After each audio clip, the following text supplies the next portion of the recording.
Good morning students. Class 6 chapter 11 Hindi second सर्वनाम। आज हम आपको सर्वनाम के विषय में डिटेल में बताएंगे कि सर्वनाम किसे कहते हैं। जहाँ तक है सभी बच्चे जानते होंगे कि संज्ञा के स्थान पर प्रयोग किए जाने वाले शब्द क्या कहलाते हैं, सर्वनाम कहलाते हैं। लेकिन आज हम इनके प्रकार के बारे में आपको बताएंगे। स्टार्ट करते हैं। ये देखिए, ये एक अनसीन पैसेज दिया गया है, ये ठीक है, ये एक अनुच्छेद है। इसमें सर्वनाम का प्रयोग कहीं नहीं हुआ। ये देखिए, ये कुछ सुनने में और बोलने में अटपटा सा जरूर दिखाई और सुनाई देगा। ये देखिए, गौरा वास्तव में बहुत सुंदर थी। कुछ ही दिनों में गौरा सबसे इतनी हिल मिल गई कि अन्य पशु पक्षी की लघुता, और मतलब उसकी के बदले पशु पक्षी की लघुता अपनी, और यहाँ पर आ जाएगा उसकी, गौरा की विशालता का अंतर भूल गई। तो यहाँ पर कहीं भी सर्वनाम शब्द का प्रयोग नहीं हुआ, जो सुनने में कुछ अटपटा सा लग रहा है। ये देखिए, अब यहाँ पर यही स्टोरी अब यहाँ पर बना दी गई है, जिसमें सर्वनाम शब्द का प्रयोग किया गया है। गौरा वास्तव में बहुत सुंदर थी। कुछ ही दिनों में वह अन्य पशु पक्षी अपनी लघुता और उसकी विशालता का अंतर भूल गए। कुत्ते बिल्ली उसके पेट पर बीच में खेलने लगे।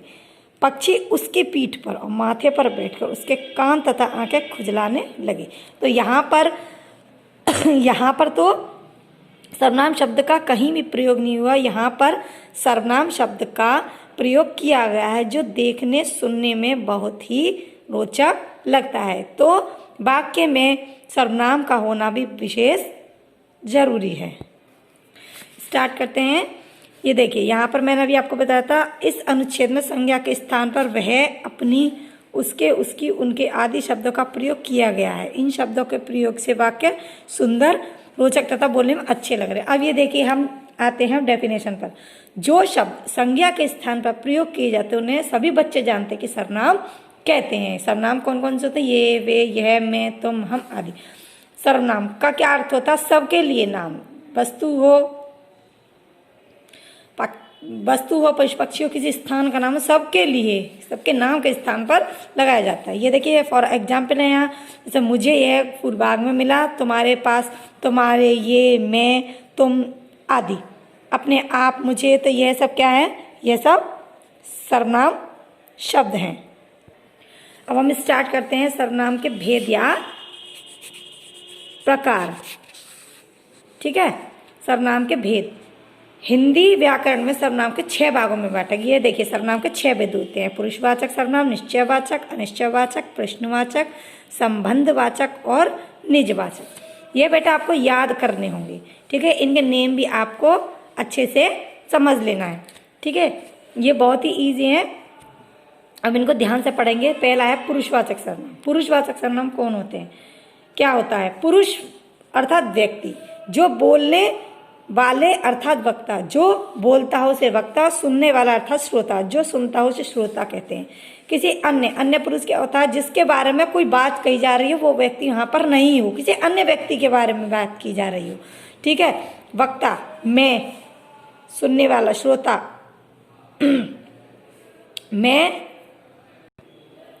मैं या हम, श्रोता है तुम, तुम्हें, और वह, जिसके बारे में उसके लिए कही जाती है, वह संकेत करने के लिए। तो दूसरे व्यक्ति के बारे में बात की जा रही है, वह अन्य पुरुष कहलाता है। तो उसको क्या कहते हैं? पुरुषवाचक सर्वनाम किसके कहलाता है? इसके भी 3 प्रकार होते हैं। इसको हम आगे डिटेल में पढ़ेंगे, ठीक है। जो शब्द सुनने वाले अर्थात वक्ता, जो शब्द बोलने वाले अर्थात वक्ता, सुनने वाले श्रोता, किसी अन्य जिसके बारे में बात की जा रही है जो वहाँ मौजूद ना हो के लिए प्रयुक्त है, पुरुषवाचक सर्वनाम कहलाते हैं। जैसे हम मैच जीत गए, तो यह वक्ता कह रहे हैं।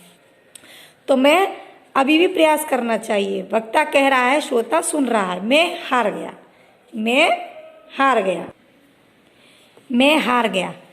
वक्ता कह रहा है अभी और प्रयास करो, श्रोता सुन रहा है, वह वक्ता से बोल रहा है। तो यहाँ पर इसके 3 पर्सन होते हैं, फर्स्ट, सेकंड और थर्ड, ठीक है। हम, बोलने वाला वक्ता, तुम्हें, सुनने वाला श्रोता, वह, अभी मैंने आपको बताया था जो वहाँ पे मौजूद नहीं थे, अन्य व्यक्ति के विषय में बात कही जा रही है। पुरुषवाचक की डेफिनेशन है वे सर्वनाम शब्द जो बोलने वाले, सुनने वाले तथा किसी अन्य व्यक्ति का बोध कराते। मैंने बताते फर्स्ट पर्सन, सेकंड पर्सन और थर्ड पर्सन। वे सर्वनाम शब्द जो बोलने वाले, सुनने वाले तथा किसी अन्य दूसरे व्यक्ति का बोध कराते हैं उन्हें पुरुषवाचक सर्वनाम कहते हैं। पुरुषवाचक सर्वनाम के भी 3 भेद होते हैं। अभी मैंने बताया था उत्तम पुरुष, मध्यम पुरुष और अन्य पुरुष। उत्तम पुरुष बोलने वाला, मध्यम पुरुष सुनने वाला और अन्य पुरुष जो जिस दूसरे व्यक्ति के विषय में बात कही जा रही है, आपको समझ लेना है। ठीक है। उत्तम पुरुष जिस सर्वनाम का प्रयोग वक्ता अर्थात बोलने वाला व्यक्ति के लिए होता है, लेकिन बोलने वाले व्यक्ति के लिए होता है, पुरुषवाचक सर्वनाम कहलाते हैं। इनको आप याद में रखेंगे। इसके अंदर कहा था मैं, मेरा, मुझे, हमारा, हमने आदि। इसके ये देखिए, ये कारक में बोलते हैं ना, कर्ता, कर्म, करण, अपादान, संप्रदान, संबंध, अधिकरण। मैं, मैंने, मुझे, मुझसे। तो ये आपको ये याद करना है। ये एक वचन तो यह होते हैं, इनके बहुवचन होते हैं हम, हमने, हमको, हमारा, हमारी। ये आते हैं आपके उत्तम पुरुष में। मैंने अमन से बात कही, मुझे अभी बाजार जाना है। ठीक है। अब आते हैं मध्यम पुरुष, सेकंड पर्सन। श्रोता, सुनने वाला। श्रोता अथवा पाठक के लिए जिन सर्वनाम शब्दों का प्रयोग होता है वे मध्यम पुरुषवाचक सर्वनाम कहलाते हैं। इसके अंतर्गत आता है तुम, तुमने, तुम्हारा, आप, आपका आदि। यह केवल आपको पहचान लेना है कि तुम, तुमने, तुम्हारा, आप, आपका आए तो मध्यम पुरुष है। मैं, मेरा, मुझे, हमने, हमारा आए तो उत्तम पुरुष है। और अन्य के लिए आता है उसका, उसने, उसकी, ये, वे, यह, वह, तो समझ लेना कि अन्य पुरुषवाचक सर्वनाम है। जैसे बोलने वाला जिसके विषय में कुछ बातचीत करता है, मैंने अभी बताया था, उनके लिए प्रयोग किए गए सर्वनाम शब्द अन्य पुरुषवाचक सर्वनाम शब्द क्या कहलाते हैं? अन्य पुरुषवाचक सर्वनाम कहलाते हैं। इनकी यह पहचान है वह, वे, उसका, उनका, उनसे, ये आदि। ठीक है। जैसे वह कल विद्यालय नहीं गया। एक व्यक्ति दूसरे व्यक्ति से किसी दूसरे व्यक्ति के, अन्य व्यक्ति की बात करता है जो वहां पर मौजूद नहीं है। ठीक है। केवल उसके लिए बस पूरे 10 मिनट रुकी रही, उन्हें दूसरों की मदद करना अच्छा लगता है। ठीक है। ये आपका हो गया फर्स्ट पर्सन, सेकंड पर्सन और थर्ड पर्सन। उत्तम पुरुष, मध्यम पुरुष और अन्य पुरुष। अगर आपसे पूछा जाए कि पुरुषवाचक सर्वनाम के कितने प्रकार होते हैं, तब पुरुषवाचक सर्वनाम के भी कितने प्रकार बताए थे मैंने? 3 प्रकार होते हैं। ठीक है। अब आता है निश्चयवाचक सर्वनाम।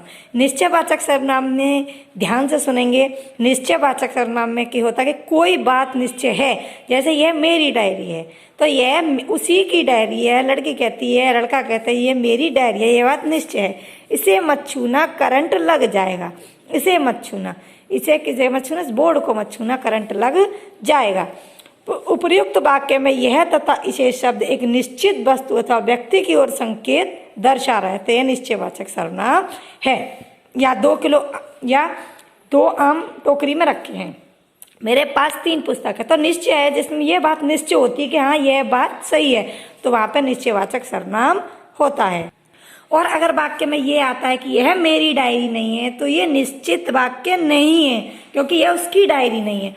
अब इसकी डेफिनेशन है निश्चयवाचक के, जो सर्वनाम शब्द किसी निकट अथवा दूर की वस्तु या व्यक्ति का निश्चित बोध करवाते हैं वे निश्चयवाचक सर्वनाम कहलाते हैं। किसी निकट अथवा दूर की वस्तु का, किसी निकट और दूर की वस्तु या व्यक्ति का निश्चित बोध कराते हैं वे निश्चयवाचक सर्वनाम कहलाते हैं। जैसे वे किसान खड़े हैं, तो वे किसान खड़े हैं, दूर एक व्यक्ति दूर संकेत करते हुए कहता है कि वे किसान खड़े हैं, तो ये निश्चय है कि किसान खड़े हैं।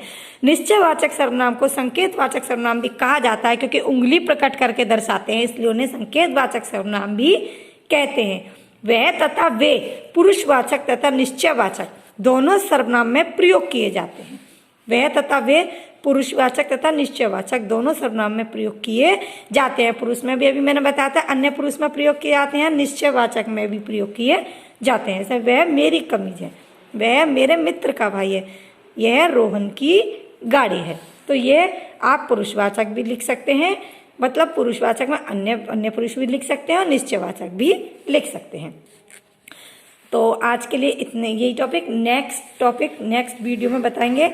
आज मैंने जितना आपको कराया बेटा, इसके दो मैंने भेद आपको बताया है। पहला बताया है पुरुषवाचक और दूसरा बताया है मैंने आपको निश्चयवाचक। तो ये आपको अच्छी तरह से याद करना है, इसकी डेफिनेशन याद करनी है। आज के लिए इतना ही। अगली वीडियो में मैं आपको बताऊंगी अनिश्चयवाचक सर्वनाम किसे कहते हैं, प्रश्नवाचक किसे कहते हैं। ओके स्टूडेंट, अगर और कोई प्रॉब्लम हो तो आप मुझसे डायरेक्टली कॉल करके पूछ सकते हैं। Okay, thank you.